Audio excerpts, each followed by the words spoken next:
interesting the way he curls his body into... Ooh, They get those beautiful bunny rabbits back into her. No, you didn't put this in here. G'day everyone, welcome back to Venom Diaries. Today is an exciting one, probably a pretty fun one for you guys as well. It's definitely fun for me. I'm going to be looking back at old videos. I'm talking back to like old Bondi Vet videos, old croc capture videos. I'm pretty sure there's a sneaky photo in there where I've got a mustache. I'm looking at the heading there, it says mustache with Cobra, so I think I know what that one is.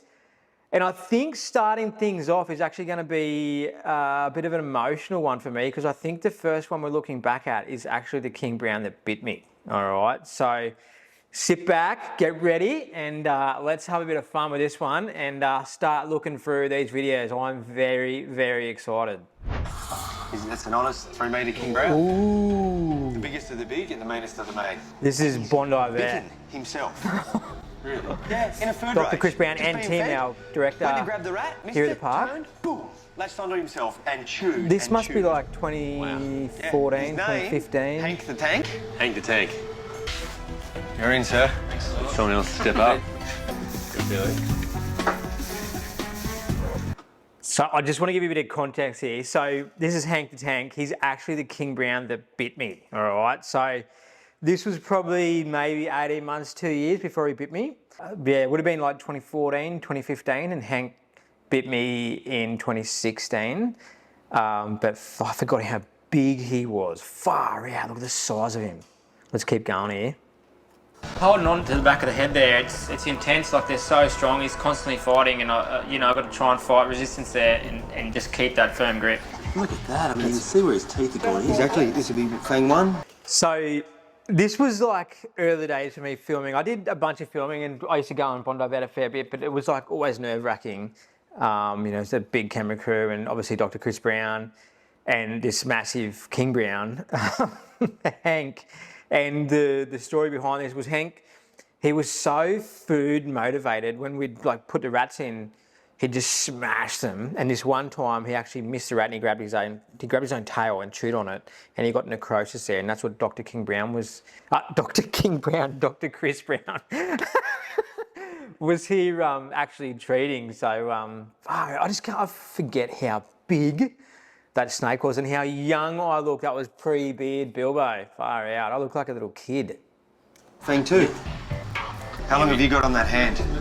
We've got as long as we need, but let's hurry. Yep, go. But as Chris begins treatment, Hank is not impressed. Is that him twitching? Okay. Geese just give big body lunges. That's why there's 3 of us on him. And again. Yeah, let go. Just hurry up. Hurry up, mate. He's got to let go. It's been a long time. So I actually held on to Hank's head for like 35 minutes for that filming. He's the biggest King Brown I've ever worked with, and literally my forearm was cramping, but it was like really critical that we treated his tail, because it had literally gone necrotic, and if we didn't treat it right then and there, he probably would have ended up having part of his tail amputated, or the infection would have got into his spine. It would have been game over. So it was critical what we did. God, it's just so wild. Like that's like over 10 years ago now. And just like, so much has changed. The Venom program's evolved. We've got, Hank the Tank, unfortunately, is not with us anymore. He was a really old snake there. But gee whiz, he was just massive. But it was funny, like with Chris Brown, he's a great vet and everything. And he's like, you put in your koala or a dingo, he's like calm as a cucumber, put him near one of these things, and you can just see he's like a deer in the headlights, he's just like, all you can see is white in his eyes. He's just peeking out the whole time. He just did not want me letting go of that head, but thankfully we got the job done. Oh man, what a moment. That was funny, eh? I can't believe how young I look. Alrighty, the next one's going to be funny because it's the first ever time we filmed with Bondi Vet. It was back in like 2008, early 2008. I think it aired at the end of that year. If I'm right, this will be proper young Bilbo with a Burmese python. Here you come, sweetie. Out this way. Oh, look how big you are. Queen Bee, the massive 2-year-old Burmese python, is suffering from an inflamed, swollen mouth. While you're poking around her mouth, she's got Oh man, this is funny. So this is that's like proper Bilbo 2 years into his zookeeping career. And this was the first time I filmed with like a really big film crew, because this was like the first ever season for Bondi Vet, the first ever episode, well, the story we ever did with Bondi Vet. You know, Chris was brand new to filming, and I'm pretty sure that was Queen Bee. She was one of our old photo berms from years and years ago. And she had an ulcer right here, and Chris come in and treated it. Man, this is funny. I look like I'm 18 years old. The 2 teeth are about 4 mils long. Yeah, that's nice. It's reassuring. Thick as a needle. Burmese pythons aren't venomous, but can easily kill a human by constricting their victim and causing blood vessels to explode. That doesn't help. She's smart. She's having you for lunch. She's got one arm. This looks more like a cat handler, I guess. I could see when it grabbed you around the arm there, it kind of went a little bit white like a ghost, and it was quite funny actually to see, but I think he held himself pretty well. No! She just has this reflex movement. Oh man, you just would have heard my voice then. It sounded like, I shouldn't even say what I was about to say, but I don't even think I'd had my first shave then, but I've got like a proper little kid's voice. It's like, that is hilarious. There we go. In? Yep. She ain't happy. Oh, in. Also, I just seen then I got a croc tooth around my neck. That croc tooth is from our old croc Eric, who had passed away by this stage, and it was the last tooth that Eric ever dropped in a show. And I had it around on a neck. I've still got it at home. That was really cool. I forgot about that. It's in my little treasure chest. All right, so that antibiotic will sink in through a system and go from this end all the way up that end and treat that infected mouth. Hopefully her mouth will start to deflame. We'll be able to get those beautiful bunny rabbits back into her. Oh my goodness, it's like, I can't believe how young I look. This terrible little voice. All right, enough of that one. Next up is another Bondi Vet one. This is Brutus. It's the first ever King Brown I ever milked here at the park. And again, he was a monster. He was absolutely massive.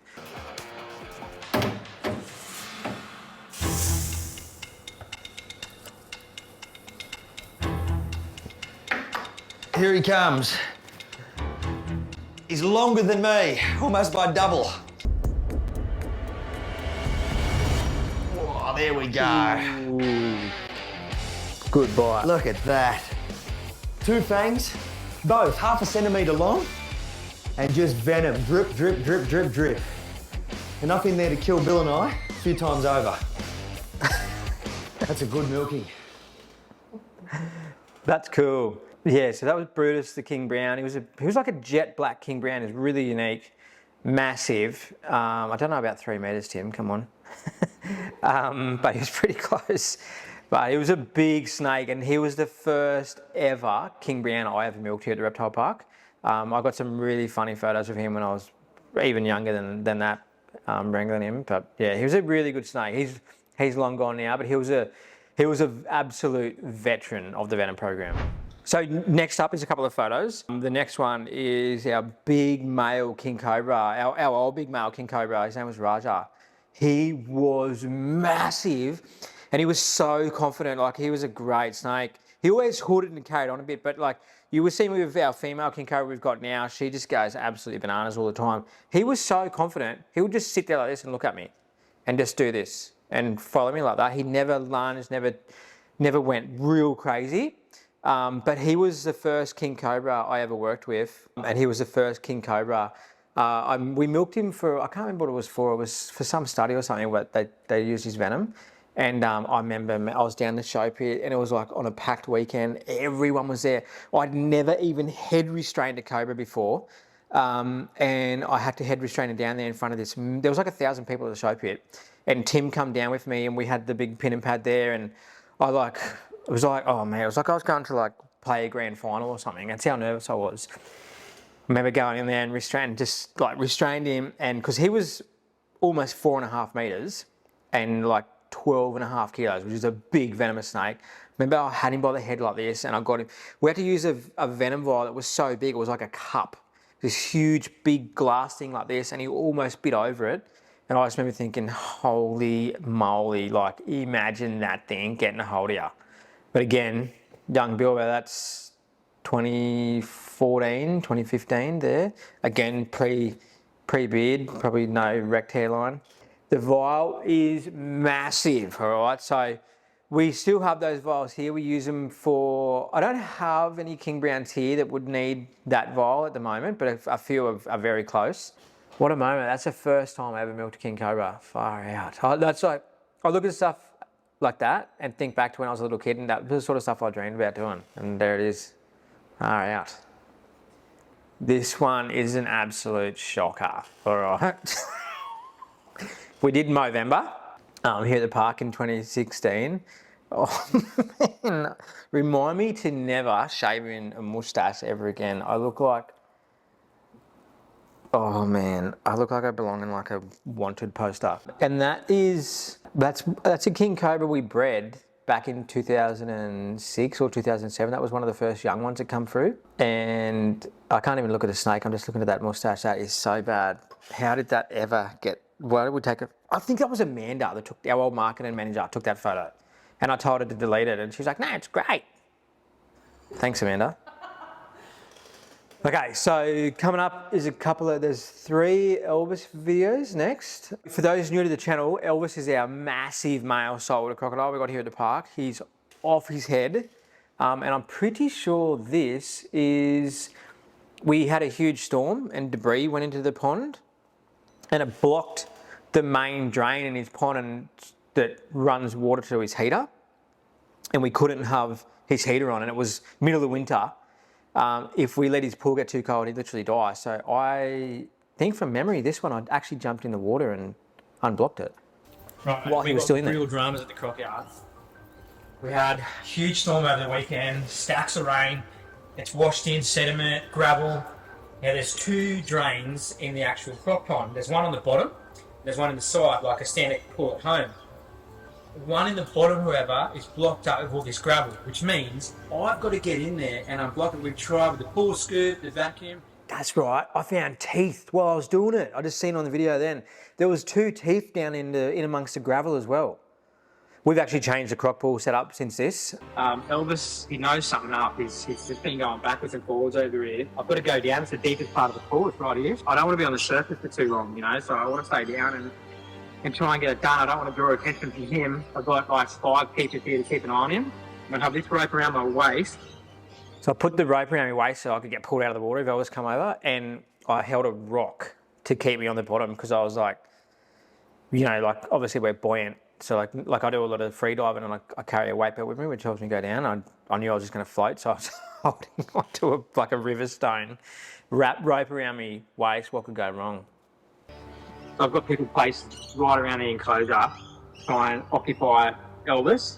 So I'm actually wearing a rope around me so that Dylan can pull me out. If Elvis starts moving over too quick, he can get me out of there quick smart, because the last thing I want is to come face to face with Elvis down in that pond. This is also like, this is only like 2.5 years ago maybe, so like I'm a bit more comfortable with the camera these days. Probably, and I don't have the high-pitched voice anymore. But man, I'll tell you what, looking back on videos like this, especially ones like this, but like some of the things I've done here at the park are wild, far out. He literally, like, I got out and he was right there at the skimmer basket. So, oh man, I tell you what, my wife was not happy when she seen that on the socials. Alrighty, so I think next up is an interesting one. Let's just have a geezer.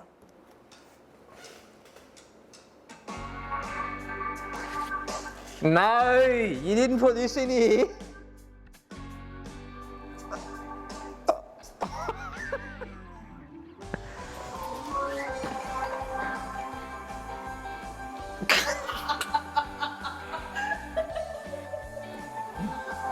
Oh no, oh no.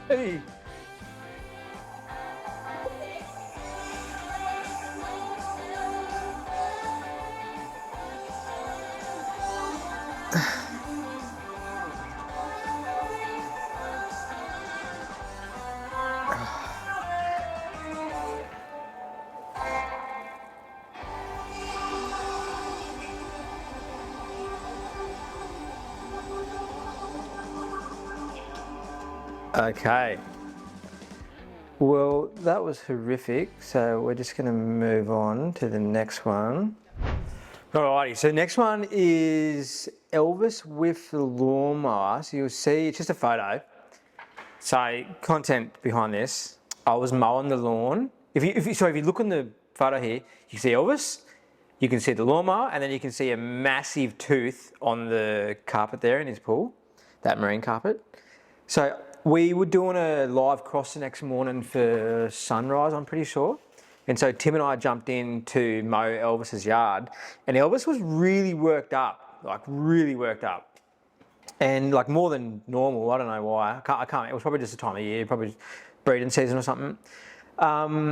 And I come around that melaleuca in the corner there, that paperbark tree, and he was sitting a bit to like his right or our left of where he is now.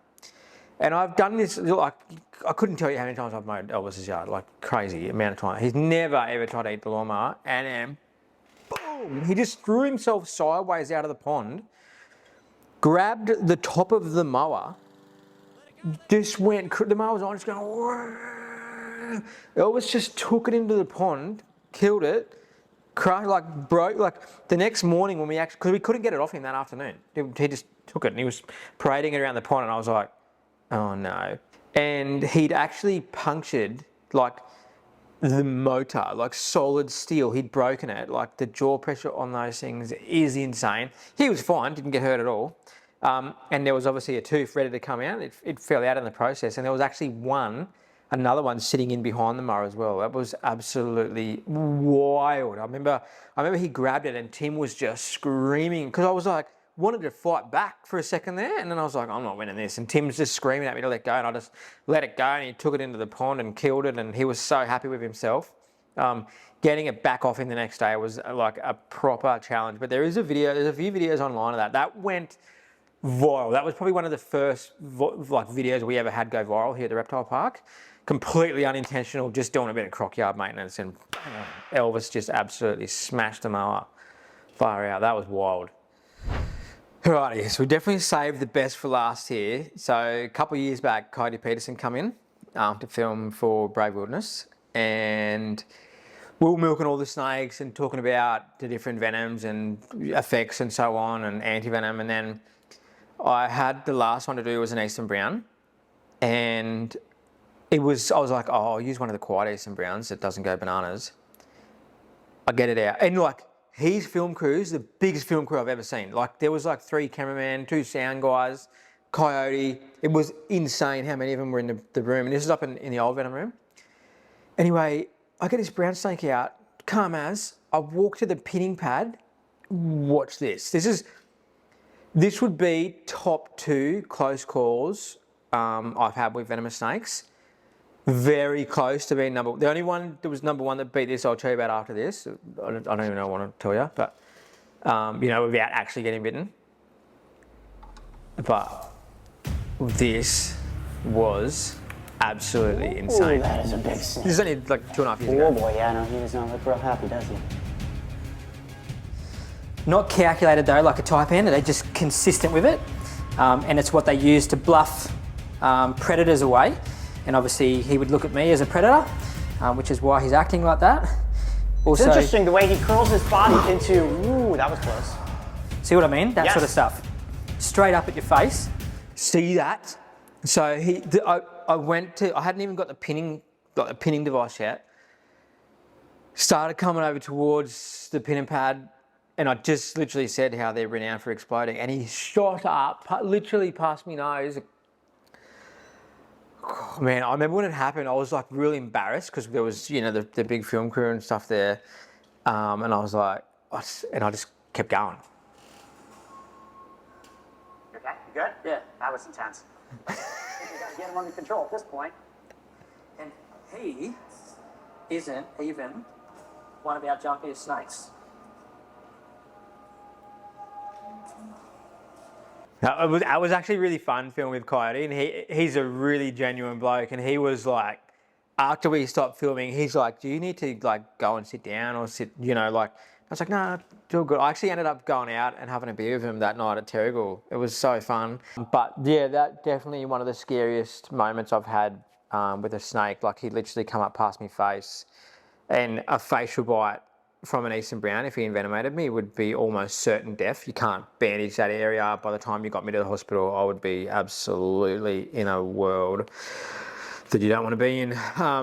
But yeah, the only other scarier call I've had with a snake that didn't actually bite me was saying I just wasn't filming. I was just milking taipans. It was back in 2015, and I had a coastal taipan called the cage fighter, and he got to the point where I couldn't even milk him anymore. Like he was so frightening to milk. He was just next level, like far out. He was off his head.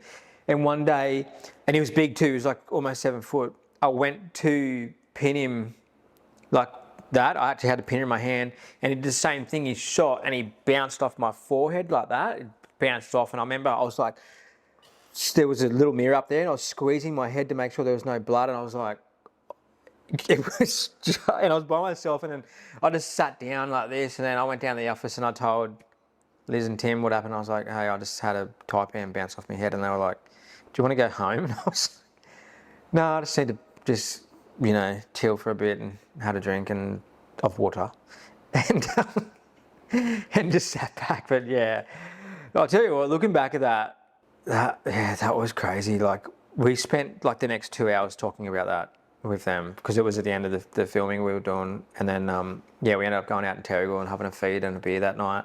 Cody was just grabbing random people and telling them, because we had the footage on his phone, he was just like, watch this guy.